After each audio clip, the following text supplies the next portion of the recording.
mahasiswa 28921502232 dari Prodi Manajemen kelas reguler plus semester 2. Saya di sini akan mempresentasikan materi untuk memenuhi ujian tengah semester mata kuliah perilaku organisasi dengan dosen pengampu Bapak Rahmat Pramukti, SE, MSI mengenai konsep-konsep motivasi.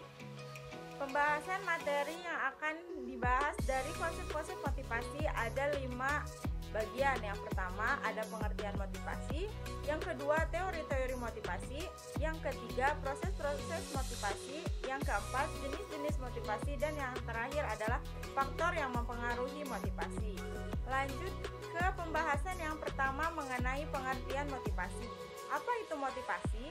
Motivasi adalah proses yang menjelaskan mengenai kekuatan, arah, dan ketekunan seseorang dalam upaya mencapai suatu tujuan atau sebuah dorongan alasan yang mendasari semangat dalam melakukan sesuatu. Pemberian motivasi ini diharapkan setiap individu karyawan mau bekerja keras dan antusias untuk mencapai prestasi kerja yang sangat tinggi. Pembahasan yang kedua yaitu mengenai teori-teori motivasi. Di bawah ini akan dijabarkan beberapa teori-teori motivasi menurut para pakar yang dapat Anda pelajari, yaitu yang pertama ada teori hierarki kebutuhan. Apa itu teori hierarki kebutuhan? Teori hierarki kebutuhan adalah mengikuti teori Jama, yakni seorang berperilaku dan bekerja karena adanya dorongan untuk mempengaruhi macam-macam kebutuhan. Di sini ada dasar teori hierarki, yaitu yang pertama, manusia adalah makhluk sosial yang berkeinginan selalu mengingatkan lebih banyak lagi akan berhenti jika akhir hayatnya tiba. Yang kedua, suatu kebutuhan yang telah dipuaskan tidak menjadi alat motivator bagi perilakunya. Hanya kebutuhan yang belum terpenuhi yang akan menjadi motivator. Yang ketiga, ada kebutuhan manusia yang tersusun dalam suatu jenjang atau hierarki. Adapun jenjang hierarki kebutuhan manusia yang dimaksud di sini adalah satu, kebutuhan fisik dan biologis.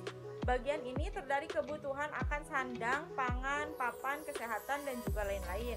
Yang kedua, ada kebutuhan keselamatan dan keamanan atau safety and security needs.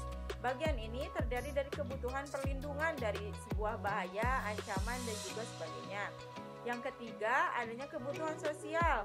Yang bagian ini terdiri dari kebutuhan akan cinta kasih, kepuasan, dan menjalin hubungan dengan orang lain dan kelompok, dan rasa kekeluargaan. Yang keempat, kebutuhan akan penghargaan atau prestis. Bagian ini terdiri kebutuhan kehormatan diri dan berpartisipasi. Yang kelima, ada aktualisasi diri. Bagian ini terdiri dari penyelesaian pekerja secara diri kita sendiri untuk mengembangkan diri. Teori motivasi yang kedua adalah teori keadilan. Teori keadilan dibagi menjadi 4, ada input, outcome, comparison pattern, equality, inequality. Yang pertama ada input. Input adalah semua nilai yang diterima karyawan dan dapat menunjang pelaksanaan kerja. Yang kedua ada outcome. Outcome adalah semua nilai yang diperoleh dan dirasakan karyawan, misalnya upah, keuntungan tambahan, status simbol, pengenalan kembali, dan kesempatan berprestasi untuk mengekspresikan diri. Yang ketiga ada teori harapan. Teori ini dikemukakan oleh Fromm yang dikutip oleh Hasbuan tahun 2006, mendasarkan teorinya pada 3 konsep penting, yaitu sebagai berikut. Yang pertama ada harapan atau ekspektasi, yang kedua ada nilai, dan yang ketiga ada pertautan. Nah, yang keempat dari teori-teori motivasi yaitu teori motivasi transaksi.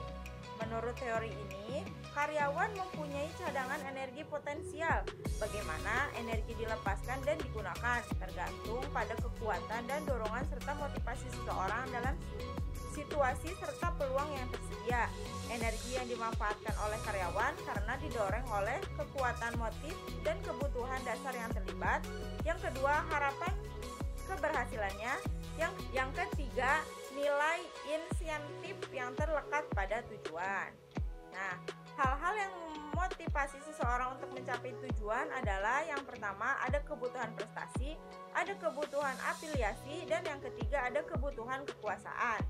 Setelah kita membahas tadi ada pengertian motivasi, teori-teori motivasi, yang ketiga ada proses-proses motivasi. Apa aja sih proses-proses motivasi?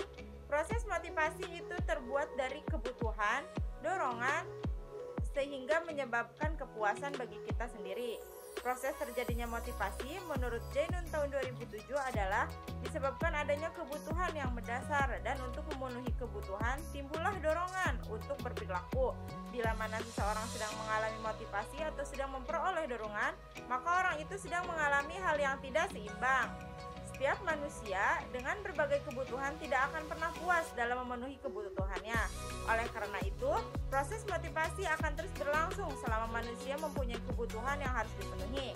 Pada dasarnya, proses terjadi motivasi menunjukkan adanya dinamika yang terjadi yang disebabkan adanya kebutuhan untuk memenuhi terjadi dorongan untuk berperilaku. Lanjut ke pembahasan yang keempat, ada jenis-jenis motivasi. Jenis-jenis motivasi digolongkan menjadi dua macam, yaitu ada motivasi internal dan juga ada motivasi eksternal. Motivasi internal adalah motivasi yang tumbuh dari dalam diri seseorang tanpa dipengaruhi oleh orang lain untuk melakukan sesuatu dalam menggapai suatu tujuan. Yang kedua ada motivasi eksternal. Motivasi eksternal adalah motivasi yang datang dari luar diri seseorang dengan harapan dapat mencapai suatu tujuan yang dapat menguntungkan bagi dirinya. Motivasi kerja tampak dalam segi yang berbeda-beda, yakni kalau dilihat dari segi aktif atau dinamis, motivasi kerja tampak sebagai suatu usaha positif dalam menggerakkan dan mengarahkan daya serta potensi tenaga kerja agar produktif berhasil mencapai tujuan dan mewujudkan tujuan yang ditetapkan selanjutnya. Jika dilihat dari segi pasif, motivasi tampak sebagai suatu kebutuhan sekaligus menggerakkan, mengarahkan potensi serta daya kerja untuk mencapai ke arah yang diinginkan. Nah, materi pembahasan yang terakhir yaitu faktor yang mempengaruhi motivasi. Faktor yang mempengaruhi motivasi ada faktor internal. Faktor internal adalah persepsi seseorang mengenai diri sendiri, yang kedua harga diri, yang ketiga harapan pribadi, yang keempat kebutuhan, yang kelima keinginan, yang keenam kepuasan kerja, dan yang terakhir prestasi kerja yang dihasilkan. Sedangkan faktor eksternalnya ialah jenis dan sifat pekerjaan, kelompok kerja di mana seseorang harus bergabung, yang ketiga organisasi lingkungan kerja, dan yang kelima adanya gaji. Nah, hal-hal yang mempengaruhi untuk kita bermotivasi sedangkan menurut para ahli adalah dari mengembangkan teori hierarki menjadi dua macam faktor yang dinamakan satu faktor pemuas, yang kedua faktor pemelihara. Faktor pemuas atau motivation factor ini disebut juga dengan status per intrinsic motivation, yang berarti bersumber dari diri seseorang. Faktor ini juga sebagai pendorong seseorang untuk berprestasi dan bersumber dari dalam diri seseorang tersebut. Seperti prestasi yang akan diraih, yang kedua tanggung jawab, dan yang ketiga kepuasan kerja itu sendiri.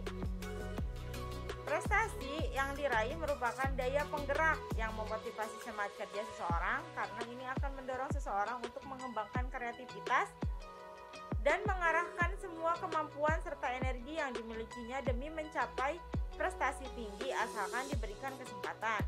Yang kedua tanggung jawab, daya penggerak yang motivasi sehingga bekerja hati-hati untuk bisa menghasilkan produk dengan kualitas istimewa. Yang terakhir kepuasan kerja itu sendiri yang merupakan teori yang disebut juga dengan tingkat persamaan kepuasan, mengemukakan bahwa kepribadian merupakan salah satu penentu stabilitas kepuasan kerja. Faktor yang kedua adalah faktor pemelihara. Faktor ini disebut juga dengan dissatisfier atau intrinsic motivation. Faktor ini juga disebut juga dengan faktor-faktor yang sifatnya intrinsic, yang berarti bersumber dari luar diri seseorang. Dan juga faktor ini disebut sumber ketidakpuasan yang dikualifikasikan dalam faktor ekstrinsic yang meliputi sebagai berikut. Yang pertama adanya keamanan dan keselamatan kerja, yang kedua kondisi kerja, yang ketiga ada hubungan interpersonal di antara teman sejawat, atasan juga dengan bawahan. Bagian ini merupakan kebutuhan untuk dihargai dan menghargai dalam organisasi, sehingga terciptanya kondisi kerja yang harmonis. Menurut Catab, faktor motivasi terdiri dari hasil kerja, keberhasilan atau prestasi. Yang kedua, pengakuan atau penghargaan. Yang ketiga, pekerjaan yang penuh dengan tantangan. Yang keempat, tanggung jawab yang lebih besar. Yang kelima, kemauan, dan ada juga rasa tumbuh dari diri kita sendiri. Jadi, kesimpulan dari materi konsep-konsep motivasi yang telah dibahas mengenai pengertian, teori, macam-macam, dan jenis, juga faktor yang mempengaruhi motivasi. Kesimpulannya adalah motivasi adalah sebuah dorongan alasan mendasari semangat yang untuk kita melakukan sesuatu. Motivasi adalah hal-hal yang menimbulkan dorongan, juga pendorong semangat yang menimbulkan pemberian motivasi. Diharapkan setiap individu karyawan mau bekerja keras dan antusias untuk mencapai prestasi yang sangat tinggi. Nah, demikianlah materi yang saya bahas mengenai konsep-konsep motivasi.